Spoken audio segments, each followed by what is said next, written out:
Nusa Tenggara Timur, sebuah wilayah yang kaya akan keberagaman sumber daya alam dan budaya.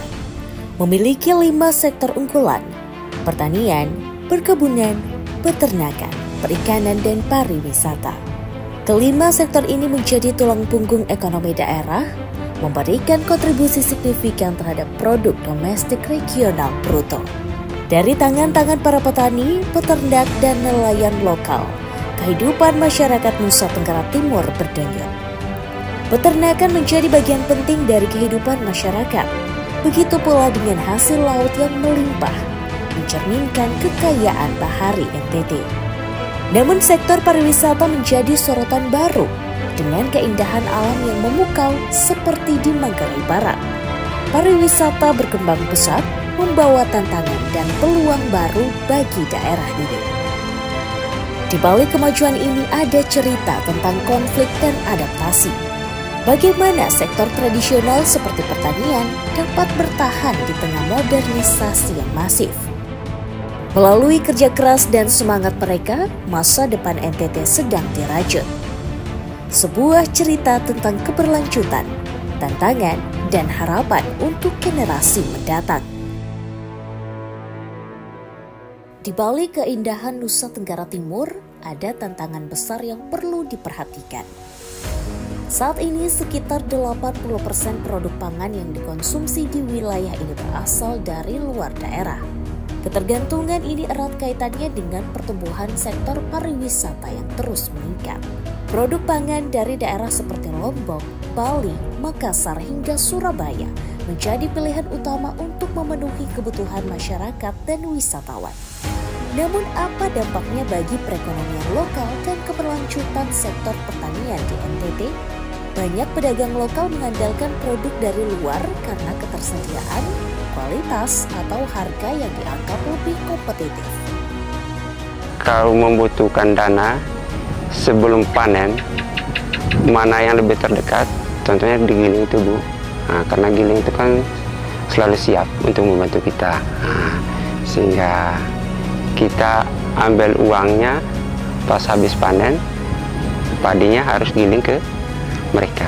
Di saat kita membutuhkan hotel kasih, berarti kita ambil hotel.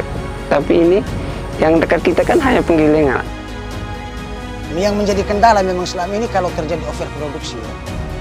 Karena kami belum punya alat untuk bagaimana bisa mengawetkan hasil-hasil produksi ada. Istimewa tomat Lombok yang barang-barang busuk tidak bisa disimpan lama. Jadi kalau terjadi overproduksi, terpaksa tomat bisa jatuh dengan harga 5.000, 4.000, bahkan 3 kilo 10.000. Kendala yang kedua, kebanyakan kami harus bersaing di pasar dengan orang Bima, mereka datangkan dari luar. Tetapi bagi kami sebenarnya tidak punya hak juga dan tidak etis kalau kita melarang dari luar masuk, tidak bisa. Karena mereka juga cari hidup. Jadi bagaimana kita lakukan bersaing dengan mereka. Nah, bersaing dengan orang Bima, orang luar tentu tidak bisa kalau kita hanya rumah kita saja bersaing dengan mereka, tidak bisa. Karena kita juga tidak mampu mensuplai kebutuhan Sumba Timur. Krisis ini memerlukan solusi dengan memanfaatkan inovasi lokal dan mendukung keberlanjutan. NTT memiliki peluang untuk mengurangi ketergantungan dan menciptakan ekosistem pangan yang lebih kuat. Sebuah tantangan yang membutuhkan kerjasama semua pihak. Di Nusa Tenggara Timur, sektor pertanian dan pariwisata menjadi tulang punggung ekonomi daerah. Namun, mayoritas tenaga kerja lokal yang terserap di kedua sektor ini bukanlah lulusan pendidikan vokasi, menciptakan ketimpangan antara kebutuhan pasar dan keterampilan yang dimiliki. Pendidikan vokasi di wilayah ini menghadapi tantangan besar, fasilitas yang terbatas, dan kurangnya relevansi kurikulum dan kebutuhan industri membuat lulusan kesulitan bersaing di pasar kerja. Sekolah kami ini sudah berumur 19 tahun. Selama sekolah kami ini berdiri, memang banyak tantangan juga yang kami hadapi. Salah satunya selama anak-anak melakukan praktek di lapangan, kami memang keterbatasan teristimewa alat-alat pertanian seperti traktor besar, pengolahan tanah supaya lebih gembur begitu. Kami menggunakan mesin apa adanya. Lalu keterbatasan sarana prasarana seperti lingkungan yang kurang aman juga. Karena memang sekolah kami belum ada pagar tembok keliling, jadi hewan-hewan penduduk sekitar, kadang-kadang juga ada juga orang-orang yang mengambil hasil pertanian yang sudah dihasilkan oleh anak-anak. Anak-anak milenial, baik yang berbekal ijazah maupun yang tidak, mereka lebih memilih keluar daerah. Mereka mencari nafkah di sana.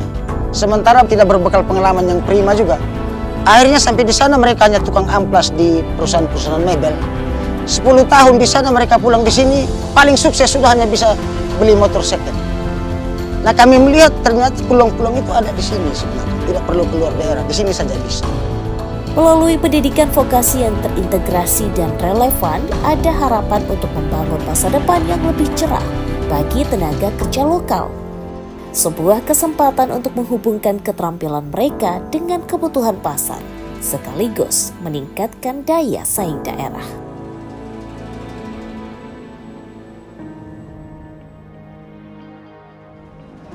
Nusa Tenggara Timur berada di persimpangan jalan, dengan peluang besar untuk membangun masa depan yang lebih baik melalui inovasi dan kolaborasi.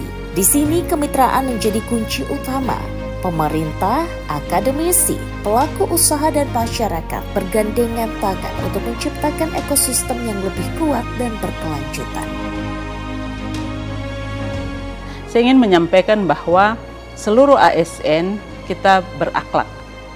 Kita ingin melakukan pelayanan publik yang terbaik, kita berkolaborasi dengan baik, dan inovasi-inovasi tercipta dari seluruh ASN dan ada kolaborasi dengan masyarakat, dan selalu kita menyebut pentahelix.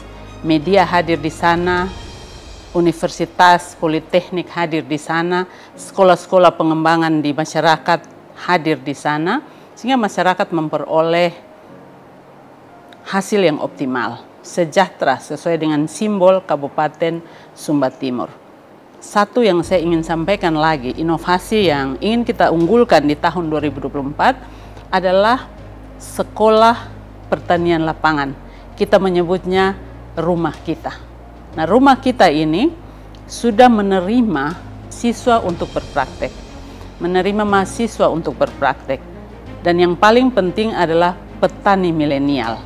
Jadi mereka mengolah tanah di 40 hektar, baru terolah 10 hektar. Pemerintah menyiapkan lahan dan air, bibit, tenaga dari siswa, mahasiswa, dan petani milenial. Ini akan menjawab program dari Bapak Presiden terpilih, Bapak Prabowo, bahwa akan memberikan pangan bergizi kepada anak sekolah. Pangan lokal akan menjadi sumber pangan gizi.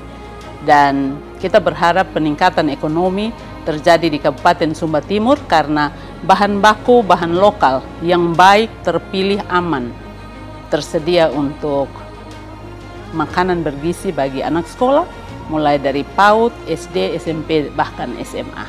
Dengan menghasilkan lulusan yang memiliki jiwa kewirausahaan yang tinggi, maka lulusan kami setelah terjun ke masyarakat akan lebih fokus pada membangun usaha bidang pertanian sehingga dapat memanfaatkan potensi-potensi lokal yang masih belum termanfaatkan secara optimal. Saat ini di lapangan sudah ada lulusan-lulusan Politani yang berkiprah dalam bidang pertanian secara umum dan telah menjadi pionir-pionir dalam usaha-usaha pertanian berbasis teknologi modern. Dan mereka ini kemudian menjadi sumber-sumber informasi bagi proses pembelajaran, termasuk di dalamnya bagi pengembangan kurikulum, dan menjadi praktisi yang memberikan informasi perkembangan terakhir tentang teknologi-teknologi pertanian yang sedang berkembang dan digunakan secara luas di masyarakat. Kemitraan itu sangat penting, khususnya untuk vokasi. Kami sangat dari pengalaman-pengalaman kerja CIS ya bersama dengan masyarakat, ada satu kebutuhan yang sangat kuat, yaitu adalah pendampingan untuk vokasi. Jadi bagaimana masyarakat bisa bertransformasi? Nah, itu kalau mereka sendiri tidak punya pengetahuan yang cukup dan keterampilan yang mumpuni. Nah, ini yang menjadi ruang untuk semua helix, termasuk kami sebagai NGO, untuk berperan di dalam memperkuat kapasitas. Nah, saya kira melalui konsorsium yang ada ini